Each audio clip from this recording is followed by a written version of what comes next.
94వ సర్గము. శ్రీరాముడు సీతాదేవితో గూడి చిత్రకూట పర్వత ప్రదేశమున విహరించుచు ఆ వనశోభలను వర్ణించి చెప్పుట. శ్రీరామునకు గిరులను దర్శించుటయందును వనములలో విహరించు విషయమునను మక్కువ ఎక్కువ. సీతాలక్ష్మణులతో గూడి శ్రీరాముడు ఆ చిత్రకూట పర్వతమునందు చాలకాలము గడిపెను.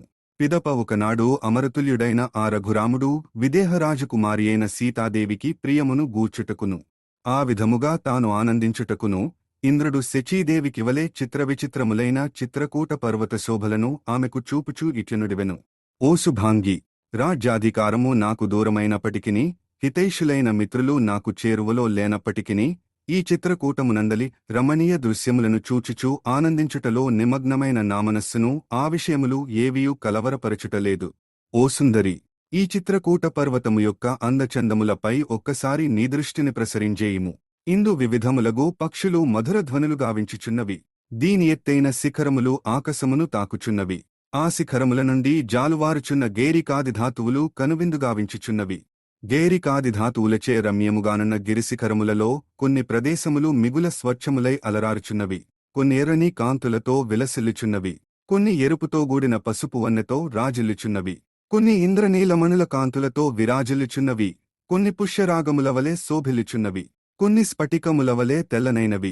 కొన్ని కొంచెముగా తెలుపువన్నే గలిగియున్నవి. కొన్ని నక్షత్రములవలే తడుకులీనుచున్నవి. కొన్ని పాదరసమువలె ఒప్పుచున్నవి. ఈ పర్వతమునందు నానావిధములగు మృగములు సంచరించుచున్నవి. బహువిధములైన పక్షుల గుంపులు నివసించుచున్నవి. పెద్ద పులులు, చిరుతపులులు, ఎలుగుబంట్లు మొదలగు క్రూరమృగములు సైతము మునుల ప్రభావముచే తమ హింసా ప్రవృత్తిని విడనాడి తిరుగాడుచున్నవి. అందువలన ఈ శైలము ప్రశాంతముగా ఆహ్లాదకరమై ఒప్పుచున్నది.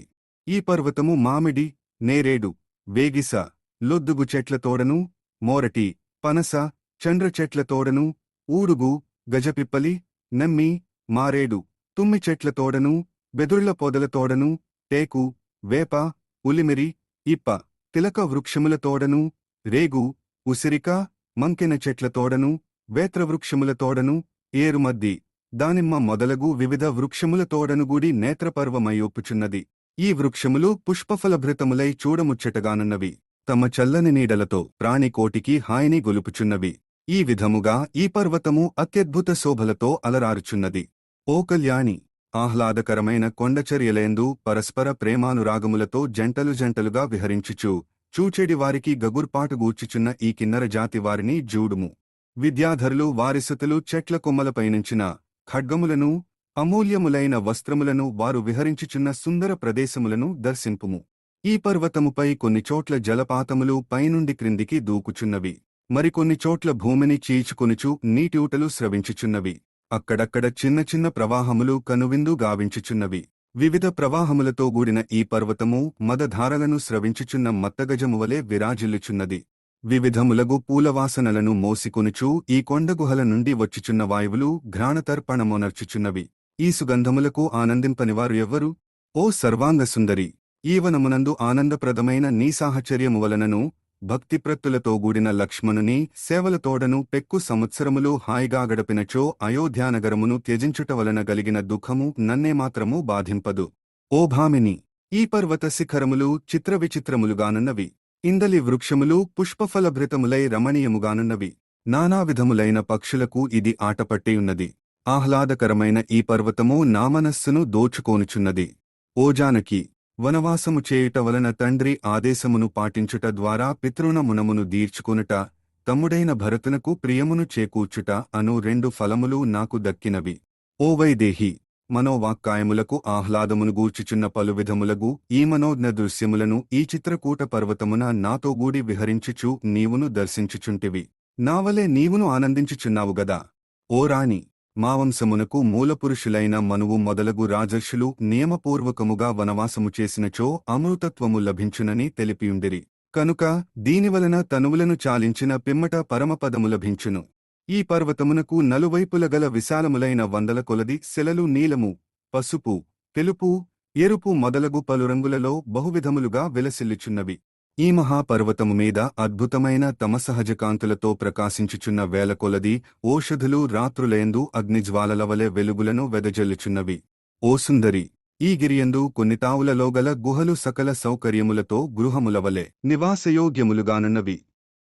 కొన్ని ప్రదేశములు సంపెంగ, మాలతి మొదలగు పూల చెట్లతో విలసిల్లుచు ఉద్యానవనములవలె విహరించుటకు అనువుగానున్నవి. కొన్ని చోట్ల ఒకేశిలతో ఇది ఎంతో దూరము వ్యాపించియున్నది. అద్భుతమైన ఈ మహాపర్వతము భూతలమును చీల్చుకునివచ్చినదా అనునట్లున్నది. అత్యున్నతమైన ఈ గిరిశిఖరము సర్వమనోహరమే విరాజిల్లుచున్నది. ఓరమణి విలాస స్త్రీ పురుషుల శేయలపై ఉత్పలపత్రములు, పున్నాగపత్రములు, దవనపత్రములు, భూర్జపత్రములు మొదలగునవి పరచబడినవి. వాటిపై తామరాకులు కప్పబడినవి. ఒకసారి అటువైపు చూడుము. ఇంకను వారు ఉపయోగించిన కమలహారములు నలిగి అచటనే పడియున్నవి. అట్లే వారు కొంత రుచి చూచి పడవేసిన పండ్లుగూడ కనబడుచున్నవి. వాటిని నీవును గమనించితివా? ఈ చిత్రకూట పర్వతము రుచికరములైన కందమూల ఫలములతోడను నిర్మల మధుర జలములతోడను మిగుల సంపన్నమైయున్నది. అందువలన ఈ గిరిరాజము ఇంద్రుని నగరమైన అమరావతిని, కుబేరుని పట్టణమైన అలకాపురిని, మానస, సౌగంధిక, సరోవరమును ఉత్తరకురు భూములను త్రోసిరాజని విరాజిల్లుచున్నది. ఓ ప్రాణేశ్వరి! శ్రేష్టములైన వనవాస నియమములను పాటించుచు సత్పురుషుల మార్గమున మసలుచు నీతోనూ లక్ష్మణుని తోడను ఈ 14 సంవత్సరముల కాలమును సంతోషముగా గడపెదను. దానివలన మనవంశకీర్తి ప్రతిష్టలు ఇనుమడించును. వాల్మీకి మహర్షి విరచితమై ఆదికావ్యమైన శ్రీమద్ రామాయణమునందలి అయోధ్యాకాండమునందు 94వ సర్గము సమాప్తము.